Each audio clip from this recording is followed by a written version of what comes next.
हम मानकर चलने वाला समाज हैं। जानने में हमारी कोई उत्सुकता नहीं रहती है और हमने जो मान लिया, हम उसे ही अंतिम और निर्णायक मानकर बड़े अधिकारपूर्वक बात करते रहते हैं।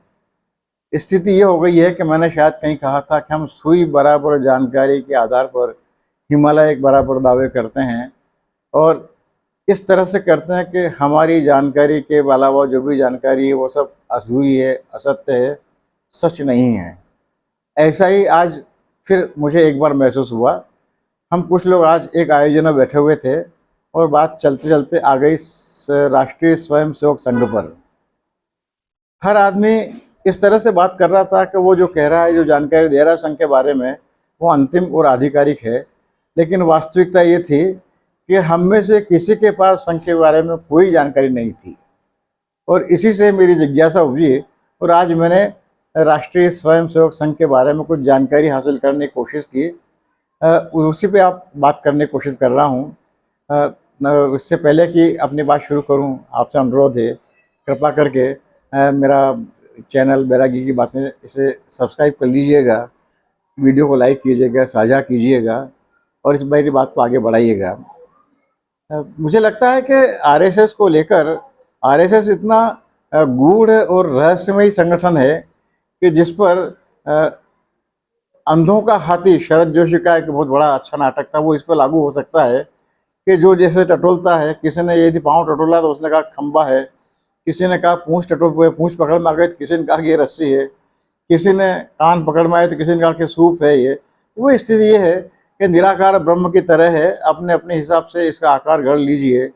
बिन पद चले सुने बिन काना की तरह संघ के बारे में आधिकारिक जानकारी वही हो सकती है जो संघ का कोई आधिकारिक प्रवक्ता आधिकारिक रूप से जारी करे। फिर भी इधर उधर, जैसा कि आजकल ज़माना है गूगल से जुटाने का, मित्रों से बात करने का, तो उसी आधार पे जो मालूम पड़ा बहुत रोचक है। और अब मैं कह सकता हूँ कि जो कुछ जानकारी मुझे, हाँ मैं कह दूँ, मेरी जानकारी न तो अंतिम है न निर्णायक है, मेरी सारी जानकारियाँ अधूरी हो सकती है।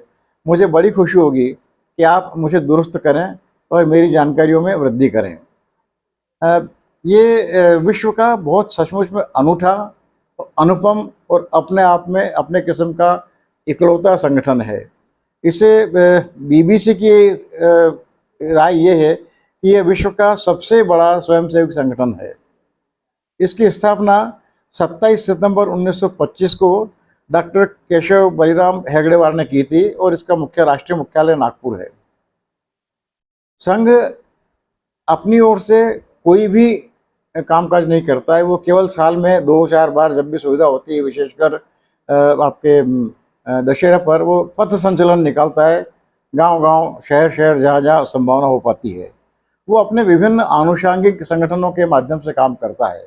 तो मोटे तौर पे माना जाता है कि लगभग 30-35 इसके आनुषांगिक संगठन हैं, जिनमें प्रमुख हैं भाजपा, सहकार भारती, भारतीय किसान संघ, भारतीय मजदूर संघ, सेवा भारती, राष्ट्र सेविका समिति, अखिल भारतीय विद्यार्थी परिषद, विश्व हिंदू परिषद, हिंदू स्वयं सेवक संघ, स्वदेशी जागरण मंच, सरस्वती शिशु मंदिर, विद्या भारती, वनवासी कल्याण आश्रम, मुस्लिम राष्ट्रीय मंच, ये शायद सबसे अंत में बना हुआ संगठन है, मुस्लिम राष्ट्रीय मंच, बजरंग दल, लघु उद्योग भारती, भारतीय विचार केंद्र, इनके विश्व संवाद केंद्र, राष्ट्रीय सिख संगत, हिंदू जागरण मंच, विवेकानंद केंद्र आदि आदि, ये इनके प्रमुख अनुशासिक संगठन है। और संघ अपने इन्हीं संगठनों के माध्यम से अपनी गतिविधियां मैदान में ले जाता है और अपने लक्ष्य पूरे करने की कोशिश करता है। सारे संगठन, अच्छी बात ये, मज़े की बात ये है कि सारे संगठन अपने आप में स्वतंत्र संगठन है, कोई किसी के नियंत्रण में नहीं है। बहुत हुआ तो सब सहयोगी संगठन है, लेकिन मातहत संगठन कोई किसी का नहीं है। ये सब मातहत हैं केवल राष्ट्रीय स्वयंसेवक संघ के। संघ मुख्यतः अलग अलग पूरे देश में चलने वाली शाखाओं के माध्यम से अपनी गतिविधियां संचालित करता है और मोटे तौर पे माना जाता है कि अभी शायद 57-58 हज़ार शाखाएँ पूरे देश में चल रही हैं। 2022 में 7 से 9 जुलाई तक झुंझुनू में अखिल भारतीय प्रांत प्रचारक जो बैठक हुई थी, उसमें एक योजना बनाई गई थी कि 2024 तक, यानी कि संघ के शताब्दी वर्ष सितंबर 2025 से पहले पहले 2024 तक संघ की 1 लाख शाखाएं भारत में सक्रिय की जाएं, शाखाओं की संख्या बढ़ाई जाए। मोटे तौर पर लगभग 3 करोड़ स्वयंसेवक संघ से जुड़े हुए हैं और नियमित रूप से शाखाओं में जाने वालों की संख्या लगभग 15-17 लाख बताई जाती है। इस संगठन RSS में पूर्णकालिक प्रचारक होते हैं, समयदानी भी होते हैं और पूर्णकालिक प्रचारक प्रायः ही अविवाहित होते हैं। संघ अपने आप को सांस्कृतिक संगठन कहता है, लेकिन मज़े की बात यह है कि ये सांस्कृतिक संगठन की राजनीतिक महत्वाकांक्षाएं छुपाए पर भी नहीं छुप सकती। संगठन का जो मैंने पहले किसी अपने वीडियो में कहा था, इनका बहुत आधारभूत इनका संचालन का सूत्र वाक्य है कि नीतिगत लक्ष्य प्राप्त करने के लिए रणनीति बदली जा सकती है, नीति नहीं बदली जा सकती। इसी के तहत अपने आप को बचाए रखना संघ की सबसे बड़ी रणनीति है, रणनीति का बड़ा हिस्सा है। और अपने आप को बचाए रखना और बचाए रखकर फिर मैदान में काम करना, ये अपने सारे प्रचारकों को, सारे स्वयंसेवक से, अपने संघ, अपने स्वयंसेवकों को यही सलाह दी जाती है कि अपने आप को बचाए रखिए, अपने आप को गिरफ्तार मत होने दीजिए, चाहे जो समझौते करने पड़े। और शायद इसी रणनीति के तहत सावरकर ने एक के बाद एक 6 क्षमा याचना पत्र ब्रिटिश राज को लिखे थे। तो ये कभी भी मैदान में प्रतिरोध या जिसे मोटिवेट नहीं करता संघ। उदाहरण आपको 2 बताता हूँ मैं आपको। आपातकाल जब लगा तो संघ ने इसका समर्थन किया, न केवल समर्थन किया बल्कि आपातकाल को शांतिकाल कहा। और जब संघ पर प्रतिबंध लगा तो संघ ने स्वयं को विसर्जित कर लिया और उसके बाद आधिकारिक रूप से राष्ट्रीय स्वयंसेवक संघ कहीं भी मौजूद नहीं था, अस्तित्वहीन था। लेकिन मज़े की बात यह है कि आज भी संघ आपातकाल में अपने किए गए, जिसे कहिए कि उपलब्धियों, अपने किए गए योगदान को घोषित कर करके उसका उल्लेख करता रहता है, बखान करता रहता है और उसका यश हासिल करने की कोशिश करता रहता है, जबकि आपातकाल का समर्थन किया और स्वयं को विसर्जित कर दिया। दूसरा, 6 दिसंबर को आप सबको पता है कि हिंदू शौर्य दिवस मनाया जाता है। ये बाबरी ध्वंस को लेकर मनाया जाता है। लेकिन मज़े की बात यह है कि बाबरी ध्वंस को लेकर जितने भी मुकदमे चले, जिन लोगों पर चले, उनमें से प्रत्येक ने अपने आप को कहा कि मैंने नहीं गिराया, हम लोगों ने नहीं गिराया, इसके लिए कोई दूसरे लोग जिम्मेदार हैं। जहाँ तक मेरी जानकारी है, केवल उमा भारती एकमात्र ऐसी व्यक्ति थी जिसने कहा कि हाँ मैंने गिराया। और संगठन के रूप में शिवसेना ने कहा था कि हमने बाबरी ध्वंस में हम जिम्मेदारी लेते हैं। इसके अलावा संघ बाबरी ध्वंस की हिस्सेदारी से बचता है, लेकिन 6 दिसंबर को शौर्य दिवस, हिंदू शौर्य दिवस मनाकर उसके पूरे उसके लोगों को उसके लिए आग्रह करता रहता है, लोगों को अपने से जोड़ने की कोशिश करता रहता है। भाजपा के जैसा कहता तो है अपना आपको सांस्कृतिक संगठन, लेकिन इसकी, जैसा मैंने कहा, इसकी राजनीतिक इच्छाएं छुपाई नहीं छुपती, क्योंकि भाजपा के प्रत्येक स्तर की इकाई की हो, वो जिला इकाई हो, स्थानीय इकाई हो, प्रादेशिक इकाई हो, जो भी हो, उसमें संगठन सचिव अनिवार्यतः संघ का प्रतिनिधि ही होता है। और इस तरह से संघ भाजपा को नियंत्रित करता रहता है। भाजपा के जितने भी प्रधानमंत्री होते हैं, मंत्री होते हैं, ये प्रायः ही संघ प्रमुखों से, अपने अपने स्तर के जो प्रचारक होते हैं, जिला प्रमुख होते हैं, इनसे भेंट करते रहते हैं, मुलाकात करते रहते हैं। और मज़े की बात यह है, मैं फिर दोहरा रहा हूँ कि मेरी जानकारियाँ अंतिम निर्णायक नहीं हैं, ये गलत हो सकती हैं, लेकिन जो मुझे मालूम पड़ा है वो आश्चर्यजनक है कि संघ का राष्ट्रीय स्तर से लेकर तहसील स्तर तक, कस्बे स्तर तक कहीं कोई रजिस्ट्रेशन नहीं है, पंजीयन नहीं है, इसका कोई सदस्यता रजिस्टर नहीं है, इसका कोई सदस्यता सूची कहीं पर भी नहीं है।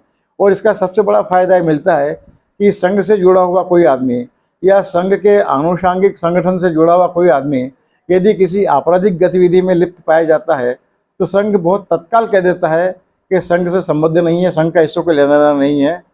संघ की कोई सदस्यता शुल्क की घोषणा नहीं है। संघ ध्वज भेंट के रूप में धन संग्रह करता रहता है और सदस्यता रजिस्टर नहीं है, सदस्यता शुल्क कोई पावती नहीं दी जाती है। संघ का कोई बैंक खाता नहीं है। ये बड़ी ऐसी विचित्र और अविश्वसनीय बात है। जब मैं आपसे कह रहा हूँ तो मुझे खुद अपनी कई बात पर भरोसा नहीं हो रहा है, क्योंकि देखिए संघ के अखबार दो चलते हैं, ऑर्गेनाइजर और पांचजन्य। ये विधिवत भारत सरकार के कानूनों के तहत चलते हैं और इनमें खर्चा तो बराबर आता होगा। यदि संघ के बैंक खाते नहीं हैं तो फिर इनका संचालन कैसे होता है। ठीक इसी तरह से अब 2014 के बाद में पूरे देश में, देश के अलग अलग स्थानों पर संघ के सर्व सुविधा संपन्न शानदार दफ्तर बनने शुरू हुए, बन के खड़े हो गए हैं। ये सब दफ्तर कैसे बने होंगे, क्योंकि आयकर नियमों के तहत शायद 20,000 या इससे अधिक की रकम के लेन देन करने पर अनिवार्यतः वो चेक से ही जमा करना पड़ता है, या जो भी उसकी स्थिति, लेकिन वो खातों से लेन देन करना पड़ता है। तो ऐसी स्थिति में जब मुझे बताया गया कि इसका कोई बैंक खाता नहीं है तो मुझे बहुत आश्चर्य हुआ। लेकिन जब मैंने अपने आसपास के संघ के जिम्मेदार लोगों से बात की, जो मेरे परिचय क्षेत्र में काफ़ी लोग हैं, उन सब ने कहा कम से कम रतलाम में तो संघ के नाम से कोई खाता नहीं है। और फिर दो एक ने दबे स्वर में कहा कि यह स्थिति राष्ट्रीय स्तर पर भी है। तो इस मायने में संघ सचमुच में बहुत अनूठा, अपने आप में इकलौता ऐसा संगठन है जो पूरे देश में उपस्थित है, 24 घंटे सक्रिय रहता है, अपने लक्ष्य प्राप्ति के लिए अविराम समय काल चक्र की तरह मुझे लगता है कि संघ भी निरंतर अविराम गतिशील रहता है और अपने लक्ष्य प्राप्ति के लिए संघ और हिंदू समुदाय को संगठित करने के लिए, हिंदू समुदाय को सचेत करने के लिए, जागृत करने के लिए लगातार संगठित करने के बराबर सतत जागृत सक्रिय बना रहता है।